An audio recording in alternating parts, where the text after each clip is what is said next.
Hey everybody, this is Buster and you're watching This Old Boot. And these are my 6-inch Danner Chelsea Bull Run boots.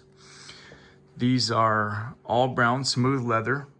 They have a 360-degree stitch down construction all the way around. You can see the leather comes over, folds and flanges out, and then they stitch down into this white midsole. Then they glue on the bottom sole.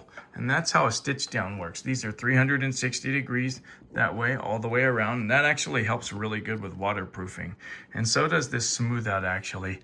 I have some rough out boots and all of them are very unwater resistant compared to my smooth out boots, which are far more water resistant. The rough out is like a sponge to me, in my experience. It's the opposite of waterproof.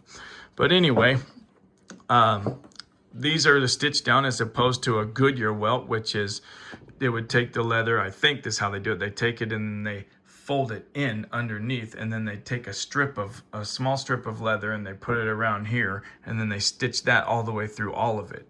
And that's also a very good way and a recraftable way to do boots. But yeah, I've had these for about 7 months now. Well, I've had them for about a year, but I worked them very hard for about 7 months before I retired them for my P&W boots.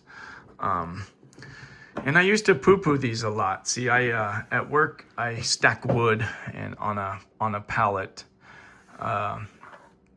firewood for the winter, and that pallet is on a stacking table, which is about 3 feet off the ground. And when I drop a piece of wood and they fall on my toe, it really hurts. And that happened one day. And these are completely unsupported, as you can see. I can just grab them here and pinch them and pick them up. And that really hurts because there's nothing stopping you from getting hit there. And I should be more careful. But anyway, I went straight out after that happened after work, and I got a pair of 10.875 mock toes from Red Wing, and they're supported up front. They're not steel toe or even a safety toe, but they've got a lot of, they're hard when you tap on them and they don't give. You can smash them down. It takes a lot of effort. But anyway, those were much better, and those are just a better boot all the way around than these. So I used to poo-poo these a lot, but these have had 2 resoles done on them since new. So they had the original, which is like Danner's version of the Christie sole. And while I'm talking, I'll show you the condition. So the original was like a Danner's version of the Christie sole, the Vibram Christie, the white wedge. And that actually has a shank in it. And they claim that it's fiberglass. And it may be, but it seems to me that when I wore mine down, which that first one lasted about 2 months, I wore it down so far that shank was sticking out the bottom, and I could have sworn it was metal. Maybe it wasn't, but I thought it was. But then I put the Christie sole, or I had my cobbler put the Vibram Christie sole on, and that lasted about a month. It was really bad. That went all the way up into the midsole. So these guys put this new white midsole in for me, and then they put these Vibram Sierra soles on, and these are pretty good. These are great. Now, the first one lasted 2 months. The regular Christie lasted about a month. This one has about 4+ months, just over 4 months of hard work on it, and it's about 2/3 left of tread, which is just amazing to me. They're just ironware. They're comfortable. But with this one, the only part you get with this sole on these is just this little black part that you see right here. So it's a real thin piece. And for cushion, they have to put this EVA in here. Well, my cobbler only put it, as you can see, to like right here. So from here up, there isn't any. But that made these boots feel like they're kind of heel up, like dominant, which makes my foot feel like it's sliding down into the front, pushing my toe into the front right here. It wasn't touching all the way, but it kind of felt like it, like when I was going downhill or something, or walking down a steep grade, or coming to a stop, or whatever reasons it would do that. But again, that only lasted about a week or 2, maybe not even 2 weeks, because I guess for lack of better words, the leather broke in again. And it really didn't do it anymore. But if I get them resold again, I'd like to get them, you know, lifted in the front again, so there's a little bit more girth up front so that they lean back a little. You can even see that they are so far forward that it caused my heel to be back and caused this big bump right here on both of them. Not so much that one, but especially this one. But yeah, these boots have been great. You know, after 7 months, after giving them all that crap, they still have no cracks, no rips, no tears, no stitches are messed up, nothing. Even this elastic is still good. At the top, it's got a little bit of a wrinkle, but it still comes right back into place. Now, one of the only problems that I have with them is they have a full lining all the way around, and you can see they don't have very good light, but you can see this like cotton lining that goes around. There's a bunch of different bull runs besides the Chelsea. You can get like lace to toe, you can get regulars, you can get mock toe, you can get tall, short, and you can get all those, even these in steel toe. You can get even these with a prominent heel, so it looks like a regular boot with a heel and a small shank.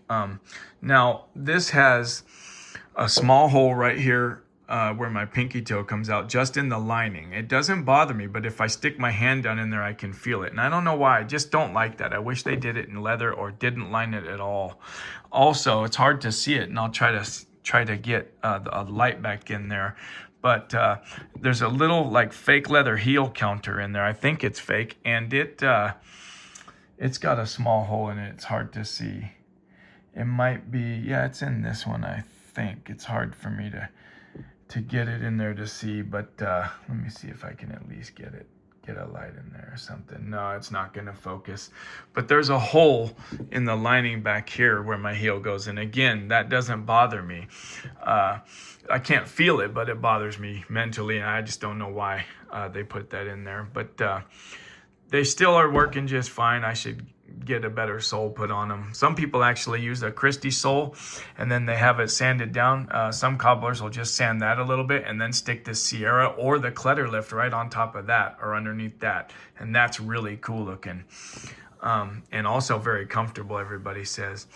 But yeah, these are my Danner bull runs in 6-inch smooth brown leather. Oh yeah, they were about $240 when I got them, so they're actually money well spent. These would be really good in an office job or a warehouse job, or actually most jobs. It's just that mine's a lot of heavy lifting and, you know, and concrete, and I need a little bit more waterproofing. These are only waterproof to here, but they've been very durable beyond what I expected, and I'm really happy with them. So yeah, it's a yes from me. This is Buster. You're watching This Old Boot. I really appreciate. Oh, one more thing.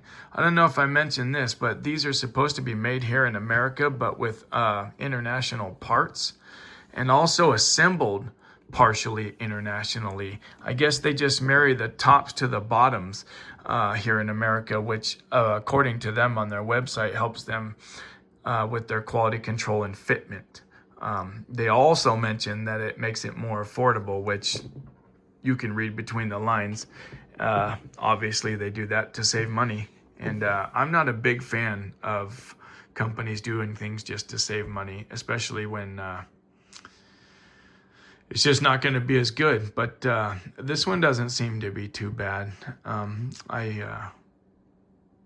But I would pay a little more for them if they didn't have, you know, the leather lining, or if they had a leather lining and not a fabric one, and or at least they just don't have to add it in there. I'm fine. I'm wearing a sock. I'm not gonna care if it's non-leather lined or non-lined at all. My P&W boots aren't lined except for in the toe. The lace versions of these aren't lined down the shaft. Only up here are they lined inside. So anyway, thanks for watching. Give me a subscribe if you think I've earned it. Leave a comment and a like, and I appreciate all you guys. Take care.